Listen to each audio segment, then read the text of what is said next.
Entry-level mining information.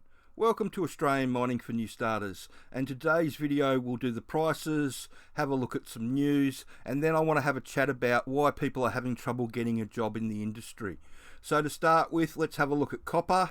And the big news in copper is it's up well over 10,000 US a tonne, which makes it $13,197 Australian a tonne.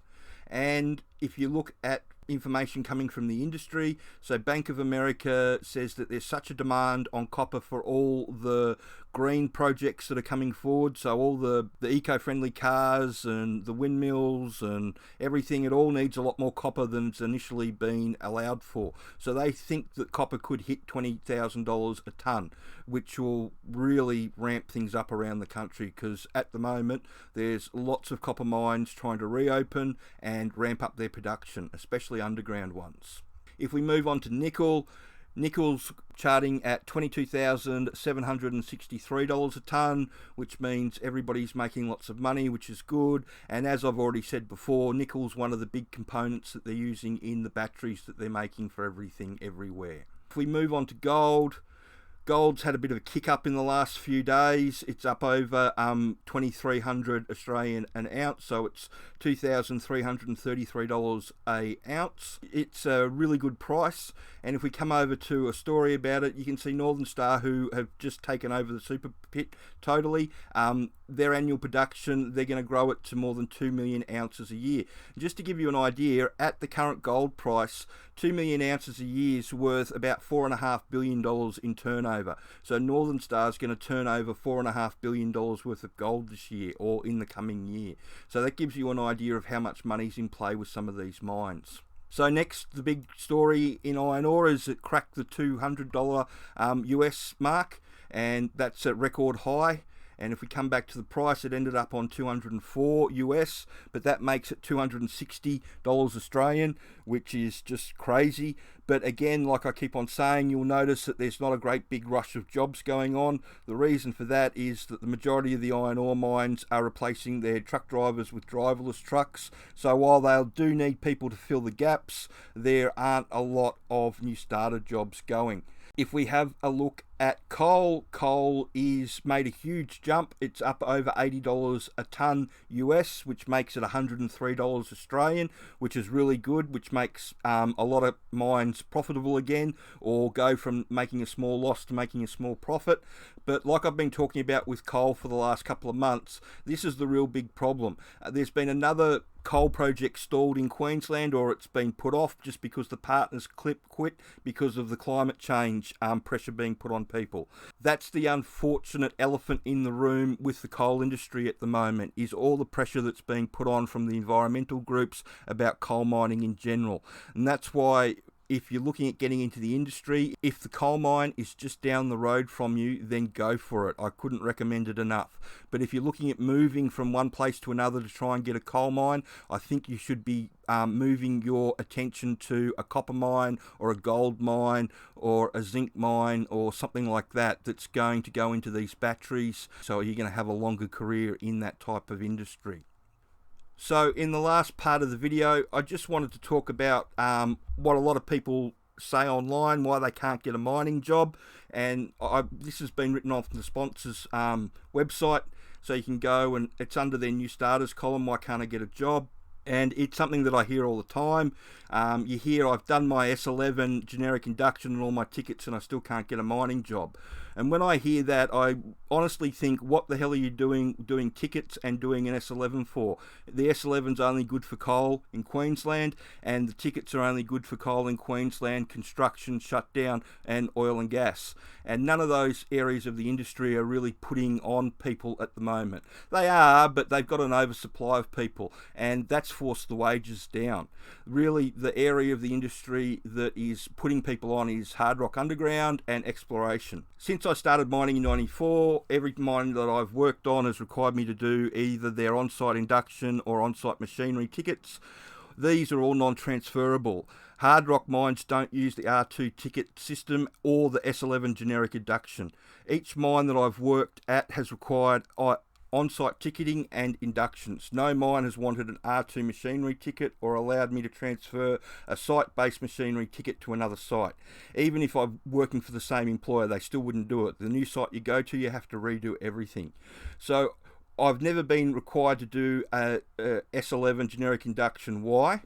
Because the S11 is only required in Queensland, like I've already said. It's not required in any other state.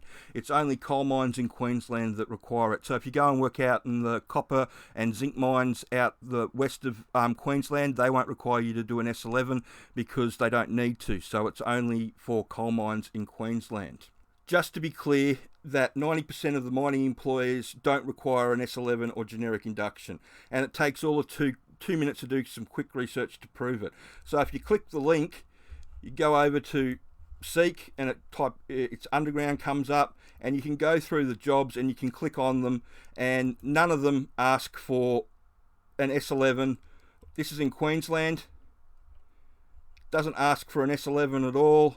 Just asks for a manual driver's license, first aid certificate. The one thing that they do sometimes ask for, or most of them ask for, is a working at heights certificate, and that's something that you should look at doing. But there's no R2 tickets there, there's no truck tickets, there's no nothing. They just want a manual license and some experience. If you go down to the entry-level job around Kalgoorlie, so this is for entry level for Nipper and Truck Underground. And again, there's no generic induction, there's no S11, there's none of it. It's just a C-class license and someone that, they're looking for anybody that knows anything about mining. So you get the idea. Yet, when people Google S11 or generic induction and you look at the companies trying to sell the service, you'll be told that it's nationally recognised qualification and that the mining employers around the country want you to have it.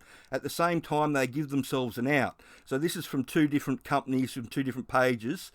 This course exceeds the requirements of most other interstate mining induction requirements. However, you should always check first with the mine about the specific requirements they may have.